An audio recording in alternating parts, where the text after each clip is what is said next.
మన రెండవ సందేశాన్ని ఆలకిద్దాము.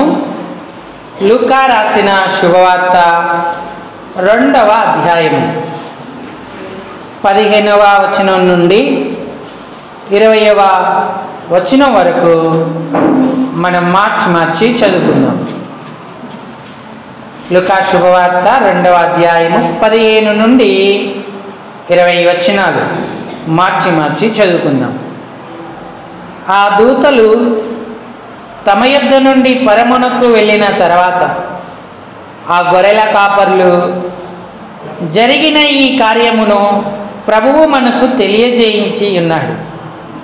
మనము బేత్లెహేము వరకు వెళ్ళి చూతము రండని ఒకనితోనొకడు చెప్పుకొని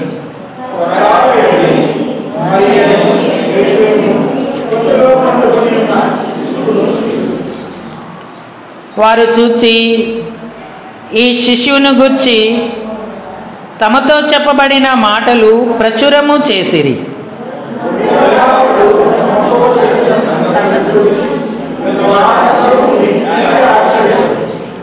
అయితే మరియా ఆ మాటలన్నీ తన హృదయంలో తలపోసుకొనుచు భద్రము చేసుకొనెను.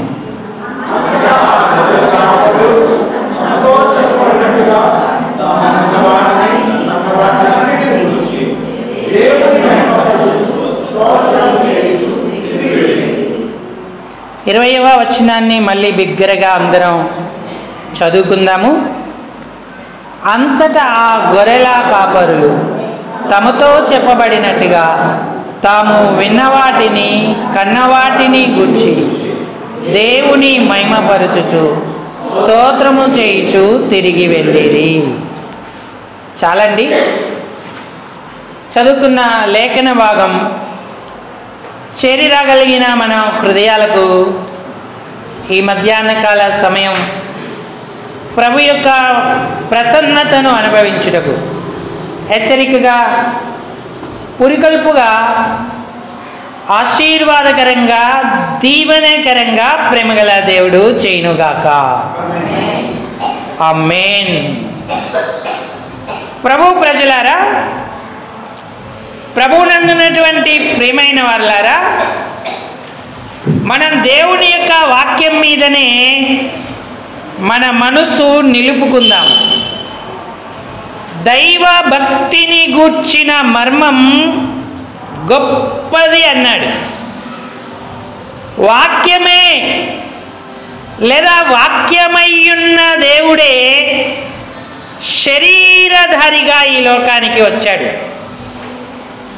దేవుని అవతారం మానవులందరి క్షేమం కొరకు దేవుడు నిర్దేశించి మన కొరకు ఆయన కన్యక గర్భాన ఈ లోకాన జన్మించాడు. యేసు అను పేరు పెట్టబడ్డాడు. క్రీస్తుగా అభిషిక్తుడై ఆయన నామాన్ని మహిమపరిచిన వాడిగా ఉన్నాడు. ఆయన ఇచ్చిన పనిని నిర్వర్తించినటువంటి వాడిగా ఉన్నాడు. అంతేకాదు, ఆయన సర్వమానవాళి పాప పరిహారం కొరకు అవసరమైన కార్యం సిలువ బలియాగాన్ని చేసి పునరుత్థానుడై 3వ దినాన తిరిగి లేచాడు. ఆ రక్షకుణ్ణి మన హృదయాలలో కలిగి ఉండడం, అనుభవించడం ఎంతో ధన్యకరమైనటువంటి విషయం. సరిగ్గా 2024 సంవత్సరాల క్రిందట భూమికి మధ్యస్థ భాగమైన యెరూషలేం దేశములో లేదా ఇశ్రాయేలు దేశములో బేత్లెహేమ్ అనే గ్రామములో ఈ సంఘటనలను జరుగుతూ వచ్చాయి. ఆనాడు ప్రపంచ పరిస్థితులు ప్రజాసంఖ్య రాయాలని కైసరు ఔగుస్తు వలన ఆజ్ఞ అయిన తర్వాత ఆయా స్థలాలలో ఉన్నటువంటి యూదులందరూ కూడా తమ తమ ప్రాంతాలకు చేరుకున్నారు. అప్పుడు యోసేపు మరియలు కూడా తమ యొక్క పేర్లను ఆ జనసంఖ్యలో రాయించుకోవడానికి బేత్లెహేమ్ అనబడినటువంటి దావీదు ఊరికి వచ్చారు. అప్పటికే ఆమె నిండు చూలాలు గనుక కుమారుణ్ణి కని పొత్తిగుడ్డలతో చుట్టి సత్రములో వారికి స్థలము లేనందున పశువుల తొట్టిలో వారిని పరుండబెట్టారు. యేసుప్రభు వారి జన్మ సమయములో జరిగిన ముఖ్యమైన ఘటనలలో కాపరులకు సంగతులు తెలియజేయడం ఒక గొప్ప విషయం. లూకా సువార్త 2వ అధ్యాయం 8వ వచనం చదవండి. ఆ దేశములో కొందరు గొర్రెల కాపరులు పొలములో ఉండి రాత్రి వేళ తమ మందను కాచుకొనుచుండగా ప్రభువు దూత వారి యొద్దకు వచ్చి నిలిచెను. ప్రభువు మహిమ వారి చుట్టూ ప్రకాశించినందున పొలంలో రాత్రి వేళ మందను కాచుకొనుచున్న గొర్రెల కాపరులకు ఒక గొప్ప ప్రత్యక్షత లభించింది. దేవదూత మిక్కిలి ప్రకాశమానమైన వెలుగుతో వారి యొద్దకు వచ్చాడు. వారు భయపడ్డారు. అయితే దూత చెప్పాడు, మీరు భయపడకండి, ప్రజలందరికీ కలగబోవు ఆ సంతోషకరమైన సువార్తమానం నేను మీకు చదవండి అమ్మా. 11 దావీదు పట్టణమందు నేడు రక్షకుడు మీ కొరకు ఈయన ప్రభువైన. ఒక ఆనవాళ్ళు కూడా చెప్పాడు, ఒక శిశువు పొత్తిగుడలతో చుట్టబడి ఒక తొట్టిలో పండుకొని ఉండటం మీరు చూచెదరన్నాడు. అప్పుడు పరలోక సైన్య సమూహం ఆ దూతతో కూడా నుండి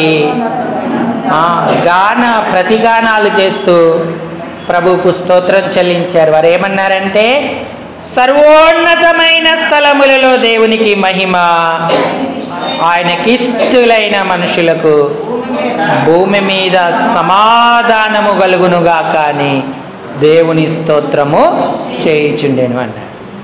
ప్రియులారా, గొర్రెల కాపరులకే ఈ ప్రత్యక్షత ఇవ్వడానికి దేవుని ఉద్దేశం ఏంటి? ప్రభువు మనకు ఈ కార్యమును తెలియజేసెను అన్నారు. జరిగిన ఈ కార్యాన్ని ప్రభువు మనకు తెలియజేయించి ఉన్నాడు అని గొర్రెల కాపరులు ఒకరితో ఒకరు మాట్లాడుకుంటూ ఉన్నారు. దేవుడు విరిగి నలిగిన హృదయము గలవారికి తన సంగతులను బయలుపరుస్తాడు. ఎవడు దీనుడై నా మాట విని వణుకుచుండునో నేను వానిని దృష్టిస్తున్నాను అన్నాడు. నలిగిన వారి ప్రాణాన్ని ఉజ్జీవింపజేయడానికి, విరిగిన వారి ప్రాణాన్ని ఉజ్జీవింపజేయడానికి ఆయన విరిగి నలిగిన హృదయ నివాసి అయి ఉన్నాడు. ఈనాడు ప్రభువు తెలియజేయించిన కార్యాలు, మాటలు సామాన్యులైన గొర్రెల కాపర్ల లాంటి మనస్తత్వం కలిగిన వారికి అర్థమవుతాయి. ప్రభు అన్నాడు, జ్ఞానులకు వివేకులకు ఆయన సంగతులు మరుగుపరిచి పసిబాలురులకు తెలియజేసి ఉన్నాడు అని యేసుప్రభు వారు తండ్రిని స్తుతిస్తూ వచ్చాడు. పరలోక రాజ్య మర్మములు ఎరుగుట అందరి వశం కాదు, అది మీకు అనుగ్రహింపబడి ఉన్నది అన్నాడు. ఎవరైతే విరిగి నలిగిన హృదయం గలవారై ప్రభువుకు అనుకూలులై సామాన్యంగా ఉంటారో వారికే ఆయన కార్యాలను ఆయన తెలియజేస్తాడు. మేం జ్ఞానులం, మేం మేధావులం, మేం వివేకులం అనుకున్న వారికి ఆయన ప్రత్యక్షతనివ్వడు. హేరోదు రాజు ఉన్నాడు, యూదేను పరిపాలిస్తున్నాడు, శాస్త్రులు, పరిసయ్యులు, లేఖనాలలో పండితులు అందరూ కూడా యెరూషలేములో ఉన్నారు. కానీ యేసు ప్రభు వారి జన్మ సమయాన ఆయన ఏ జ్ఞానులతో కూడా సందర్శించలేదు, ఏ మేధావులకు తన ప్రత్యక్షతనివ్వలేదు. ఎక్కడో తూర్పు దేశము నుంచి వచ్చి చాలా దినాలైన తర్వాత యెరూషలేముకు చేరుకున్న జ్ఞానులు చెప్పేంతవరకు కూడా శాస్త్రులు పరిసయ్యులు లేఖనాలను చూస్తూ లేఖనాలను తెరిచి ఆయన కొరకు కనిపెట్టలేనటువంటి అందస్థితిలో ఉన్నారు. మత్తయి శుభవార్త 2వ అధ్యాయము 2వ వచనం చదవండి. యూదుల రాజుగా పుట్టినవాడు ఎక్కడనున్నాడు? తూర్పు దిక్కున మేము ఆయన నక్షత్రము చూచి. వాడు సంగతి విన్న హేరోదును అతనితో కూడున్న యెరూషలేము వారందరూ కలవరపడిరి అన్నాడు. అప్పుడు రాజు ప్రధాన యాజకులను ప్రజలలో నుండి శాస్త్రులను అందరినీ సమకూర్చి క్రీస్తు ఎక్కడ పుట్టునని అడిగారు. అప్పుడు కానీ శాస్త్రులు జ్ఞానులు ప్రధానులు బైబిల్ అంతా తిప్పారు, అన్ని వచనాలు చదివారు. అప్పుడు మీకా గ్రంథములో ఉన్న యూదయ దేశపు బేత్లెహేమా, యూదా ప్రధానులలో ఎంత మాత్రము అల్పమైన దానవు గావు, ఇశ్రాయేలను నా ప్రజలను పరిపాలించు అధిపతి నీలో నుండి వచ్చునని ప్రవక్త ద్వారా రాయబడి ఉన్నది అని క్రీస్తు యూదయ బేత్లెహేములోనే పుట్టును అని వారితో చెప్పాడు. అప్పటిదాకా దాదాపు 2 సంవత్సరాలు వారికి యేసుని గురించిన ప్రత్యక్షత వెలుగు లభించలేదు.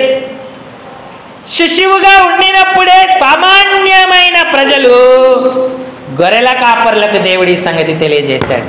ఈనాడు గొర్రెల కాపరులుగా మనం ఉంటున్నామా? విరిగి నలిగి ఉంటున్నామా? ప్రభువు జరిగిన ఈ కార్యాలను మనకు తెలియజేస్తున్నాడా? లేక మేధావులు జ్ఞానులు ఆరితేరిన వారం పండితులమనేటువంటి స్థితిలో అహంకారులమై ఉంటున్నామా?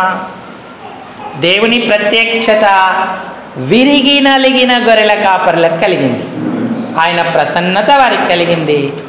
ఎక్కడో పొలములో రాత్రి వేళ మందను కాచుకుంటున్న వారి చుట్టూ దేవుడు ప్రత్యక్షమయ్యాడు. ఆయన వెలుగు వారి చుట్టూ ప్రకాశించింది. వారికి దేవుడు తన కార్యాన్ని బయలుపరిచాడు. ఎప్పుడైతే మనం గొర్రెల కాపరుల వలె ఉంటామో ఆయన ప్రతి సంగతి మనతో పంచుకుంటాడు. విరిగి నలిగి ఉంటామో ఆయన కార్యాలన్నిటినీ మనకు తెలియజేసేటువంటి వాడిగా ఉంటాడు. కాబట్టి గొర్రెల కాపరులు ఎంత ధన్యులు! ఈనాడు సంఘం, విశ్వాసులు, సేవకులు దేవుని సన్నిధిన ఎవరైతే విరిగి నలిగి ఉంటారో ఇలాంటి గొప్ప కార్యాలను పొందుకునేటువంటి వారిగా ఉంటాడు. ప్రభువే ఈ విషయమును మనకు తెలియజేయించి ఉన్నాడు అన్నాడు. గాలి సమాచారం కాదు, అక్కడెవరో అనుకున్నారంట ఇక్కడెవరో అనుకున్నారంట అన్న వార్త కాదు. ప్రభువే ఈ విషయాన్ని వారికి తెలియజేయించాడు. వారు ధన్యులయ్యారు. రెండవదిగా ఈ గొప్ప ధన్యత వారికి లభించడమే కాదు, వారు కూడా మంచి తీర్మానం చేశారు. లూకాసు వార్త 2వ అధ్యాయం 15వ వచనం చదవండి. ఆ దూతలు తమ యొద్ద నుండి పరలోకమునకు వెళ్ళిన తర్వాత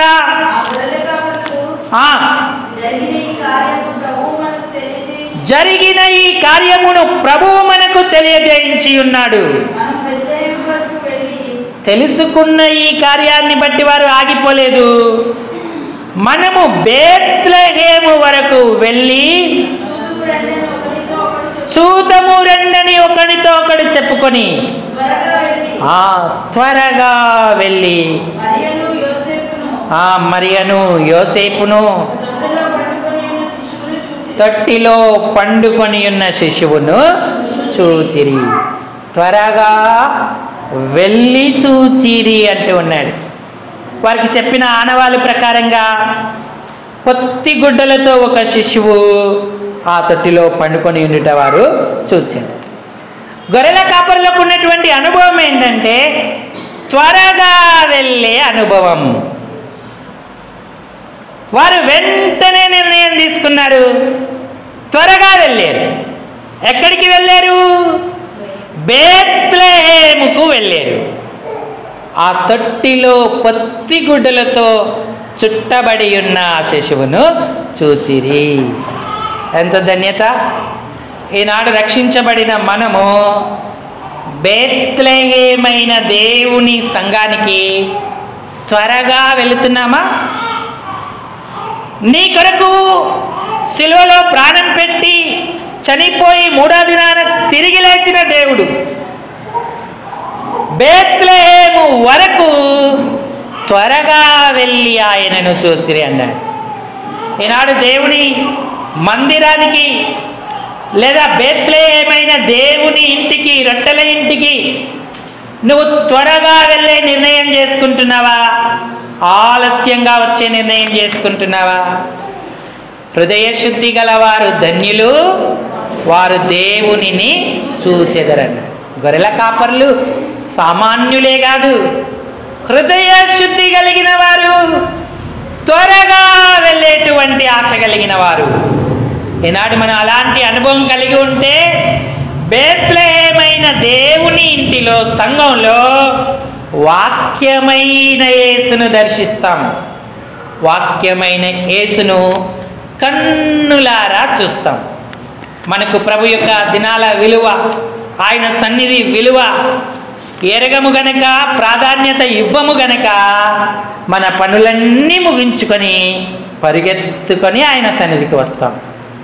త్వరగా వెళ్ళే అనుభవము లేని వారు యేసును దర్శించలేరు, ఆయనను గణపరచలేరు. లూకా సువార్త 19వ అధ్యాయము 3-4 వచనాలు. లూకా శుభవార్త 19వ అధ్యాయము 3-4 వచనాలు. యేసు ఎవరో అని చూడగోరెను. జనులు గుంపు కూడి ఉండుట వలన చూడలేక, చదవండి అమ్మా. అప్పుడు యేసు ఆ త్రోవను రానయ్యుండెను గనక అతడు ముందుగా పరిగెత్తి ఆయనను చూచుటకు యేసు రానయ్యున్నాడు. ముందుగా పరిగెత్తి ఆయన వచ్చే చోటికి జక్కయ్య వచ్చాడు. మన ఆధ్యాత్మిక జీవితంలో ఇలాంటి అనుభవాలు పొందుతున్నామా? క్రిస్మస్లో సీజన్లో ఉన్న మనం ఏదో సాంప్రదాయబద్ధకంగా, సాంఘికంగా ఆర్భాటాలు చేయడమే కాదు, ఆత్మీయ అనుభవాలతో నిండినప్పుడే మనం చేసే సాంఘిక ఆచారాలన్నిటికీ కూడా విలువ ఉంటుంది. అనుభవాలు లేనప్పుడు ఈకాబోధుల వలె మనం ఉంటాం, ఏ ప్రభావము కూడా చూపించలేనటువంటి వారిగా ఉంటాము. గొర్రెల కాపర్లు త్వరగా వెళ్ళాడు, జక్కయ్య ముందుగా పరిగెత్తి రానయ్యున్న స్థలానికి వారు చేరుకున్నారు. ఈనాడు గొర్రెల కాపర్ల వలె మనం ఏ అనుభవాన్ని కలిగి ఉంటున్నాం? విరిగి నలిగిన సామాన్యమైన స్థితి మనకుంటే ఆయన కార్యాలు మనకి తెలుస్తాయి. శుద్ధ హృదయులమై త్వరగా వెళ్ళాలి అనే నిర్ణయం తీసుకుంటే ఆ శిశువును మనం చూస్తాం. ఎందుకంటే ఆ తొట్టిలో పొత్తిగుడ్డలతో చుట్టబడిన ఆ శిశువైన యేసు ఎంత సమయం అక్కడ ఉంటాడో ఎవరికి తెలియదు. దూత వారికి ప్రకటించి వెళ్ళిపోయాడు. ఒకవేళ ఆ దినాన పుట్టేటువంటి వారి సంఖ్య ఇంకా ఎక్కువగా ఉండవచ్చు, ఆయా రకాలైన ప్రజలు ఉండవచ్చు. కానీ వీరు త్వరగా వెళ్ళడం వల్ల ఆ శిశువైన యేసు దర్శనాన్ని చూసి వారు ధన్యులయ్యారు. మనం త్వరగా వెళ్ళి ముందుగా పరిగెత్తడం వల్ల వాక్యమైన యేసును దర్శిస్తాం. దాని ద్వారా దేవుని యొక్క ఆశీర్వాదాలను మనం పొందుకుంటాం.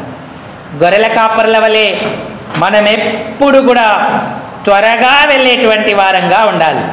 ఇది రెండవ అనుభవం. ఇక మూడో అనుభవం ఏంటంటే లూకా సువార్త 2వ అధ్యాయము 18వ వచనం. లూకా సువార్త 2వ అధ్యాయము 18వ వచనం. గొర్రెల కాపరులు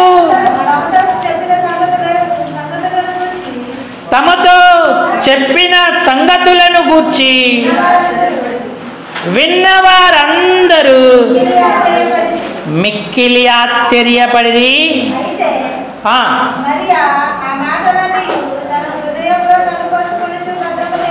17వ వచనం కూడా చదవండి అమ్మా.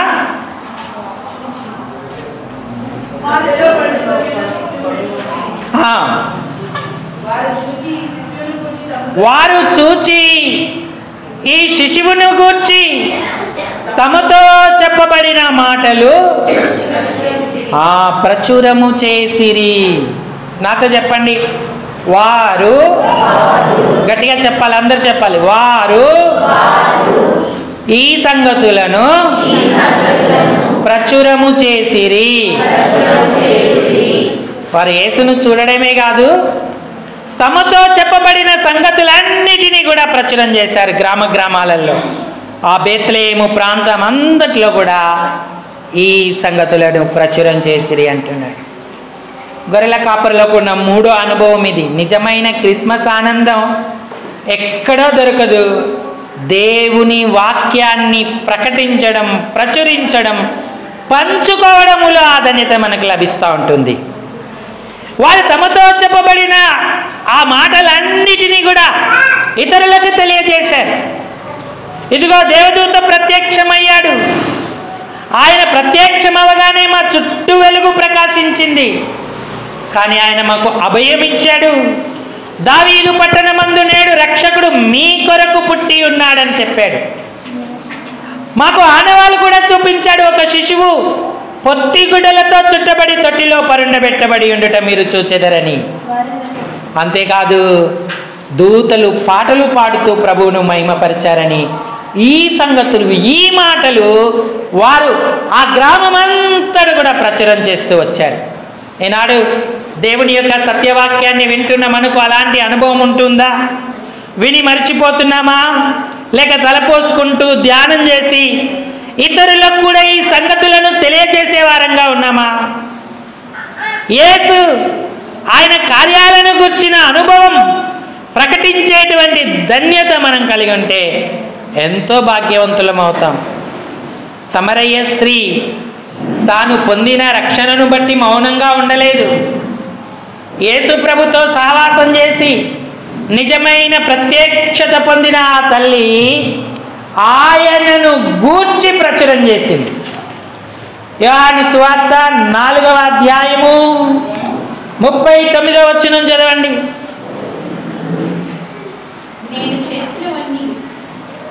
నేను చేసినవన్నీ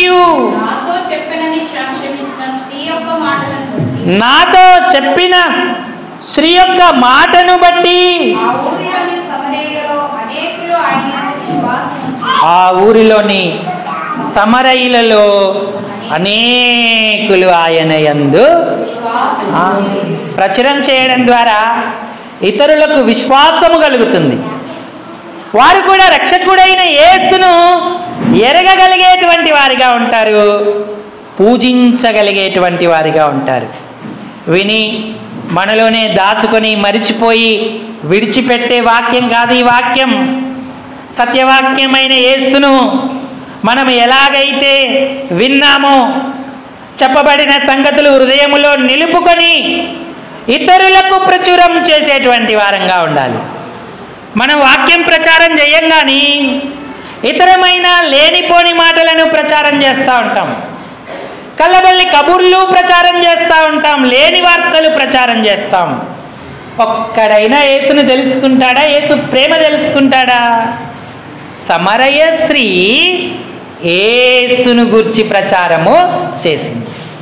ఆ స్త్రీ యొక్క మాటను బట్టి ఊరిలోని సమరయులలో అనేకులు ఆయన యందు విశ్వాసముంచిరి అన్నాడు. శృతి చేసి నే పాడన అన్న పాటలో ఒక మాట ఉంటుంది, ఒక చరణం ఉంటుంది. సమరయ శ్రీని, ఆ చరణం పాడుకుందాం. సమరయ శ్రీని, అందరూ పాడండి అమ్మా.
ప్రకటించువారు ధన్యులు, దేవుని సంగతులను ప్రచారం చేసేవారు ధన్యులు.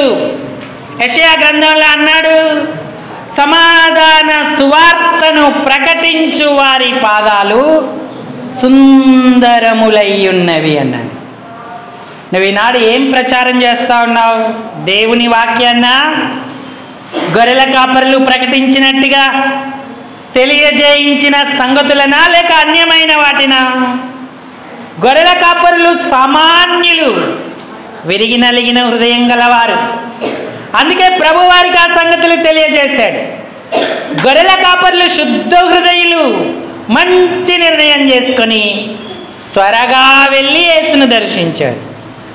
గొర్రెల కాపరులు దేవుని మాటలను ప్రచారం చేశారు. అందుకే వారిని ఇప్పటి వరకు కూడా మనం జ్ఞాపకం చేసుకుంటూ దేవుని యొక్క నామాన్ని మహిమపరుస్తూ ఉంటున్నాం. ఇక నాలుగవదిగా, గొర్రెల కాపరులు అంతటితోనే ఆగలేదు. వారు ఇంకేం చేశారు? లూకాసు వార్త 2వ అధ్యాయము 20వ వచనం చదవండి. అంతటా గొర్రెల కాపరులు తమతో చెప్పబడినట్టుగా తాము విన్నవాటిని కన్నవాటినన్నిటిని గూర్చి దేవుని మహిమపరచుచు ఆ స్తోత్రము చేయుచు తిరిగి వెళ్ళిరి అన్నారు. అంటే వారు ఆయనకు ఆరాధన చెల్లిస్తూ ఉన్నారు, దేవుణ్ణి మహిమపరుస్తూ స్తోత్రము చెల్లిస్తూ ఉన్నారు. ఈనాడు దేవుని ఇంటికి వచ్చిన మనం ఆరాధనలో భాగమై ఉన్నామా? ఆయన్ను మహిమపరుస్తున్నామా? ఆయనకు కృతజ్ఞతాస్తుతులు చెల్లిస్తూ ఉన్నామా? ఇశ్రాయేలీలకున్న గొప్ప ధన్యత ఏంటంటే వారెప్పుడు నోరు తెరిచిన ప్రభువును స్తుతిస్తారు. ఇశ్రాయేలు పరిశుద్ధ దేవుడు స్తుతింపబడునుగాక అని ప్రకటిస్తారు. ఇచ్చిన రక్షణకు స్తోత్రం చెల్లిస్తారు, పొందిన మేలులకు కృతజ్ఞతలు చెల్లిస్తారు. దేవుని వ్యక్తిత్వాన్ని బట్టి, గుణగణాలను బట్టి ఆయనకు నిరంతరం స్తుతి చెల్లించేటువంటి వారిగా ఉంటారు. అదే ఇశ్రాయేలులకు అనుభవం. ఇశ్రాయేలు చేయు స్తుతుల మీద ఆయన ఆసీనుడై ఉన్నాడని దేవుని వాక్యం సెలవిస్తూ ఉంది. ప్రభువును ఆరాధించే అనుభవం లేకపోతే మనం దేవుని యొక్క ఏర్పాటును సంపూర్ణంగా నెరవేర్చుకోలేం. సామాన్యులైన గొర్రెల కాపర్లు హృదయశుద్ధితో ఆయన దర్శించి ఆయన సంగతుల ప్రచారం చేయడమే కాకుండా ప్రభువును మహిమపరుస్తున్నారు, కృతజ్ఞతాస్తుతులు చెల్లిస్తూ ఉన్నారు. మనల్ని ఆయన తన మహిమ నిమిత్తమే ఏర్పరచుకున్నాడు. మహిమ ఆయనదే. ఆయన మహిమను మనం ఎన్నడూ దొంగిలించుకోకూడదు. ఈ సంవత్సరం అంతా దేవుడు నీకు ఎన్ని మేలులు ఉపకారాలు చేశాడు. ఆయన గణపరిచామా? ఆయనకు కృతజ్ఞతాస్తుతులు చెల్లించామా? ఆరాధించి మహాసమాజములో ఆయన నామాన్ని మహిమపరిచామా? కీర్తనల గ్రంథం చూడండి, దావీదైతే ఎప్పుడు మౌనముగా ఉండలేదు. ఎల్లప్పుడూ ఆయనను స్తుతిస్తూ ఆయనకు కృతజ్ఞతాస్తుతులు చెల్లిస్తూ వచ్చాడు. 51వ కీర్తన 15వ వచనం చదవండి. కీర్తన 51:15. ప్రభువా నా నోరు నీ స్తుతిని ప్రచురపరచునట్లు నా పెదవులను తెరువుము అన్నాడు. ఎన్నడూ కూడా ఆయన మౌనముగా ఉండలేదు.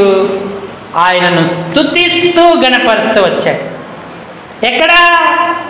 గృహంలోనా? లేదా ఒంటరిగా మౌనంగా ఉన్నప్పుడా?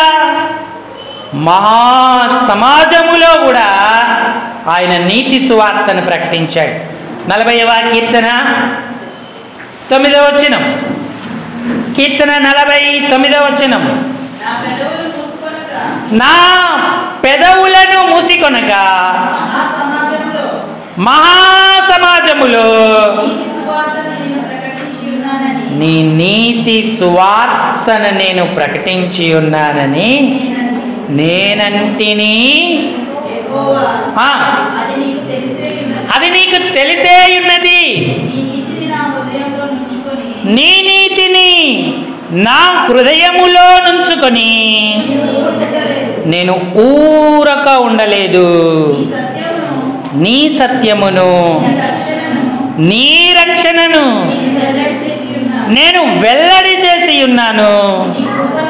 నీ కృపను నీ సత్యమును మహాసమాజమునకు తెలుపక నేను వాటిని మరుగు. ఈనాడు నువ్వు ఎందుకు మౌనంగా ఉంటున్నావు?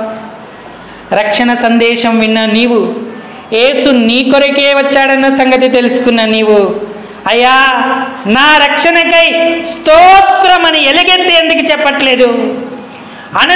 అనుదిన జీవితంలో పొందుకున్న మేలులు ఉపకారాలను బట్టి నీ పెదవులు తెరవబడి ఆయనకు ఎందుకు కృతజ్ఞతాస్తుతులు చెల్లించట్లేదు?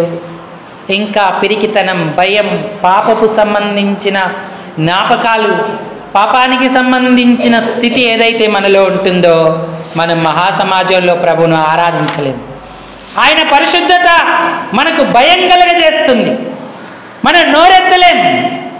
తండ్రితో సావాసం కలిగి ఉన్నవారు, ఇంటి దగ్గరే శుద్ధి అయి సిద్ధపడ్డవారు గంభీరంగా స్పష్టంగా సమాజమంతటికి తెలియబడేటట్టుగా దేవా నీకు స్తోత్రమని చెప్పి ఎలుగెత్తి ఆరాధించేవారిగా ఉంటారు.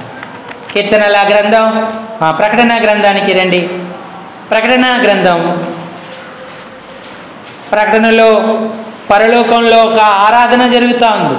వారందరూ తెల్లని వస్త్రాలు ధరించి ఖర్జూరపు మట్టలు చేతబట్టుకొని ప్రభువును ఆరాధిస్తున్నారు. వారు ఏమని చెప్తున్నారు? ప్రకటన 7:10.